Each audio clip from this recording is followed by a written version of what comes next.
ओम सभी व्यूअर्स को आपका हमारे चैनल अद्यांत योग पर स्वागत है। आज की इस वीडियो में हम सूक्ष्म व्यायाम के बारे में बात करेंगे। तो चलिए शुरू करते हैं। कपोल शक्ति विकासक क्रिया।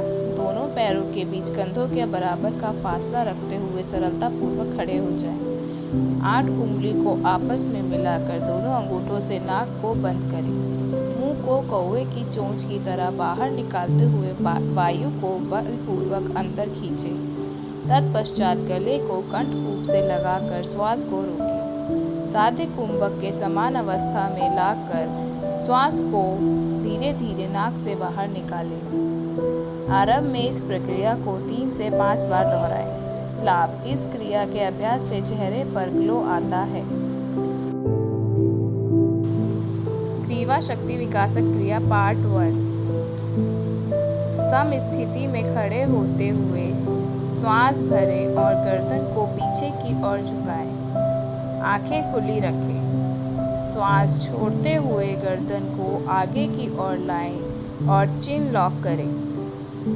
इस प्रक्रिया को 3 से 5 बार दोहराएं।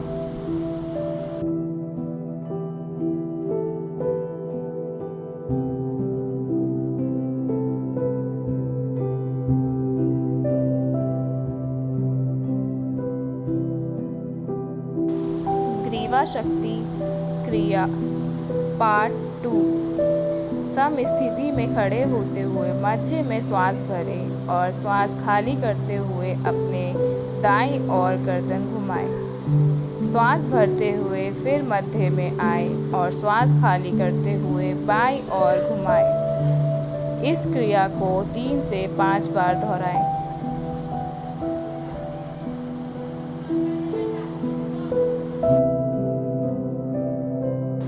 ग्रीवा शक्ति विकासक क्रिया पार्ट 3। सम स्थिति में खड़े होते हुए चिन लॉक करें और गर्दन को शोल्डर से टच करते हुए घड़ी की दिशा में घुमाएं। फिर श्वास खाली करते हुए घड़ी की विपरीत दिशा में घुमाएं। इस क्रिया को 3 से 5 बार दोहराएं। ग्रीवा शक्ति विकासक क्रिया के लाभ: ग्रीवा के समस्त दोष दूर होते हैं। गर्दन का मोटापा कम होता है। स्वर मधुर व सुरीला बनता है। भुजबली शक्ति विकासक क्रिया।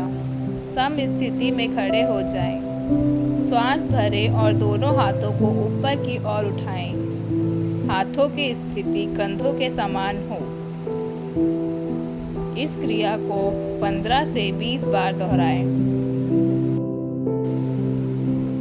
पूर्ण भुजा शक्ति विकासक क्रिया। सम स्थिति में खड़े होकर हाथों की मुट्ठी बनाएं। श्वास भरें तथा रोकें। दोनों हाथों को घड़ी की दिशा में घुमाएं। हाथों को बिल्कुल सीधा रखें और अपनी कोहनियों को भी सीधा रखें। हाथों की गति तेज होनी चाहिए। इस प्रक्रिया को एंटी क्लॉकवाइज भी दोहराएं। लाभ: भुजाएं पुष्ट व शक्तिशाली बनती हैं। वक्षस्थल शक्ति विकासक क्रिया पार्ट 1। सम स्थिति में खड़े होते हुए दोनों हाथों को श्वास भरते हुए पीछे की ओर ले जाएं। साथ ही श्वास अंदर खींचते हुए वक्ष को पीछे की ओर पूर्ण रूप से झुकाएं। कुछ देर इसी अवस्था में रुकें। फिर श्वास को बाहर निकालते हुए पूर्ण परिस्थिति में आ जाएं। इस अभ्यास को 2 से 3 बार दोहराएं। वक्षस्थल शक्ति विकासक क्रिया पार्ट 2। सम स्थिति में खड़े हो जाएं। तत्पश्चात नासिका से श्वास खींचते हुए कमर के ऊपरी भाग को पीछे की ओर झुकाएं और साथ ही दोनों हाथों को पीछे ले जाएं। कुछ देर इस परिस्थिति में रुकें। तत्पश्चात श्वास छोड़ते हुए वापस आ जाएं। इस क्रिया को 3 से 5 बार दोहराएं। लाभ: सीना चौड़ा होता है। फेफड़ों संबंधित रोग दूर होते हैं। वक्षस्थल पुष्ट और दृढ़ होता है। Thanks for watching.